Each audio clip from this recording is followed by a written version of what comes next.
Монголчууд төдийгүй дэлхийд дахна хамгийн алдартай хаан бол Чингис хаан билээ. Тиймээс дэлхийн улс орнууд Чингис хааныг маань янз бүрийн реклам кинонууд дээр дүрслэлээр иржээ. Тэгвэл энэ удаагийн бичлэгээрээ бид бүхэн гадаадуудын дүрслэлсэн сонирхолтой Чингис хаануудыг сонирхолтуулах болно.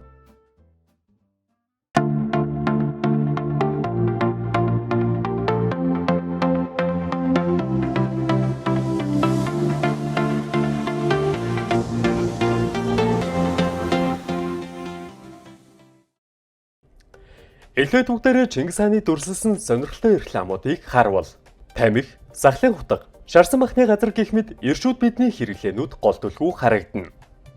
Ингэхдээ манай хааныг аль болох хөгжилтэй алиа хошин байдлаар дүрсэлжээ. Ер нь Чингис хаантай рекламууд аль болох хөгжилтэй маягаар дүрслэгдсэн байдаг. Хамгийн сонирхолтой Монгол рекламуудыг харах юм бол бид Чингис хааны хайрлан дээдлэх үүднээс дайчин сүр жавхлантайгаар дүрсэлдэг. Гэтэл гадны орныхон аль болох алиа хошин хөгжилтэй талаас нь дүрсэлсээр иржээ.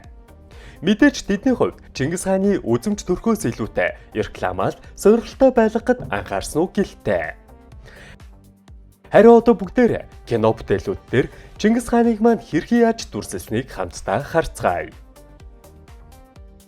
Тэгэхээр Чингис хааныг харуулсан хамгийн ихний гадаад кино бол Чингис хаан нэртэй 1950 онд гарсан Филиппин кино. Энэхүү бүтээл кино урлагийн дэлгэцний анх удаа Чингис хааныг харуулснараа онцлогтой. Кинонд Тэмүүжингийн бага наснаас эхлүүлээд хүчрхэг удирдагч болон хүртэл түүхийг өгүүлдэг. Сайн тал нь Чингис хааныг зэрлэг балмадаар биш, харин агуу удирдагч талаас нь харуулдгаараа барууны кинонуудаас ялгаатай. Мэдээж цаг үе хаалттай байсангүй, урган гарсан бүтээл гэхэд сайн болсон гэж үздэг. Ер нь хинч агуу хааныг маань киногоор дүрслээгүй байхад монголчууд бид бүхэн юу ч санаагүй байхад энэ санааг анх удаага дэвшүүлсэн гайхалтай. Энэхүү Чингис хаанд Мануэль Конде хэмээх тус жүжигчин тогложээ. Тус кино 1953 оны хүртэл Филиппин улстай хамгийн их үзэлтэй киногоор шалгарч байв. Харин Чингис хааны хоёр дахь бүтээл бол 1956 онд гарсан Америк кино. Байлдан дагуулагч. Тус бүтээлийн хувьд барууныхны хийсэн Чингис хааны анхны бүтээл. Гэхдээ энэхүү бүтээл маш гонигтай түүх оршино.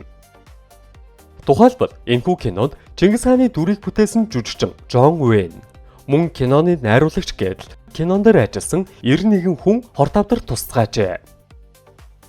Хамгийн аимшигтай нь тэдгээр 91 хүнээс ердөө 46 киноны нээлтнээс хойш хэдхэн жилийн дараа өөд болцгоосон байна. Тэр дунд өөр нэгэн гол дүр тоглосон жүжигчин Педро Армендариз хортавдартай болсноо мэдээд амиа хорлсон гэдэг. Эцэстээ кино багийн үе олон хүмүүс хортавдраар өвдсөн шалтгаан нь киноны зургийг Монголын байгальтай төстэй хийхийн тулд Юта мужийн цаст хавцал гих газрыг сонгожээ. Гэтэл тэр газраас 18 км-ийн зайд Америкийн нэгдсэн улсын арим 11 удаа атомын бөмбөгийг туршсан Юка Флат гих аимшигын газар байв. Ер нь л тийм газрын элс шороо цацраг туяанд хордож хүн амьтныг үхэлд хүргэх аюултай. Мөн цацраг туяа салхиар тугдан ирж ойр хавийн газраач хордуулдаг байна. Тэгсэн зураг авалтын талбай салхины зүг яг л цөмийн туршилтын талбайгаас ирдэг байв. Дээр нэмээд кино багийнхан 60 тонн элс шороог туршилтын талбайгаас зөөсөн болж таарчээ. Дээр үед энэ талаар хор уршиг нийтэд ил болоогүй улмаас ингэн гэж хинж сансангүй. Зургийн багийнхан цаст хавцалд ердөө 13 хоног л зураг авчээ. Тэгэхэд багийн гишүүдийн тал хувьд хортавдраар өвдсөн байна. Юутач ийм бараан түүх тус киноны цаана нуугдана. Ер нь үүнтэй төстэй бүтээл бол 1965 онд англичуудын бүтээсэн Чингис хаан кино байсан юм. Сонирхолтой англичууд Чингис хааны дүрд Египтийн жүжигчин Омар Шарифыг тоглуулжээ.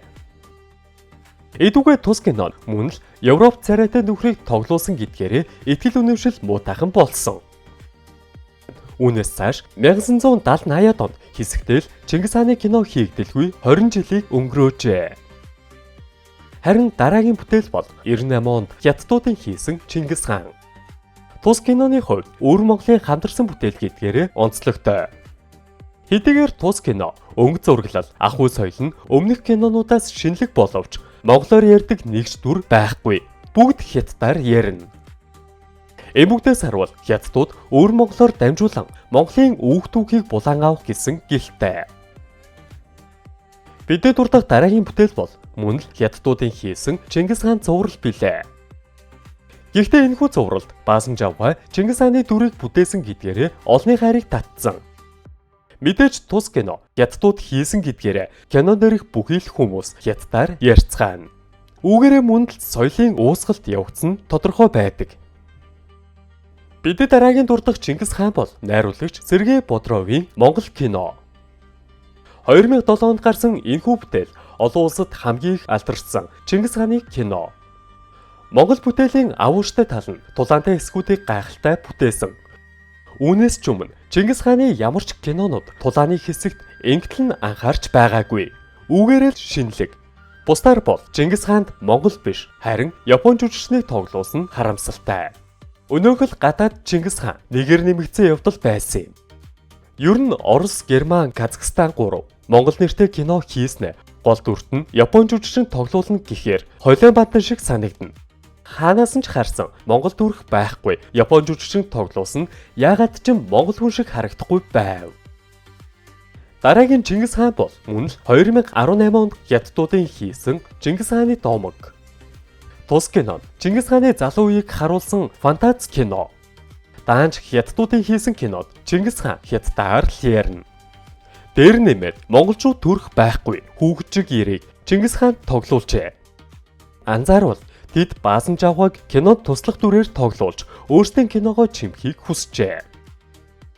Бид та бүхэндээ гадаадуудын бүтээсэн зүсэн бүрийн Чингис хаантай киног танилцууллаа. Монгол хэл соёлж байхгүй. Гадаад төрхтэй Чингис хаанч гэж юу байх билээ дээ. Нөгөө талаар их хааныхаа талаар олигтой киноч хийдэггүй. Манай улсын буруу их бий. Хийж чадахгүй бол түүгээрээ тоглуулад сууж байхаас өөр яалтай билээ дээ. Цаашдаа Монгол хүн тоглосон Чингис хаан кино дэлхийд гарч ирэхийг өрөөгөөд энэхүү бичлэгээ өндөрлөе. CJ TV-тэй хамт байсан та бүхэндээ баярлалаа.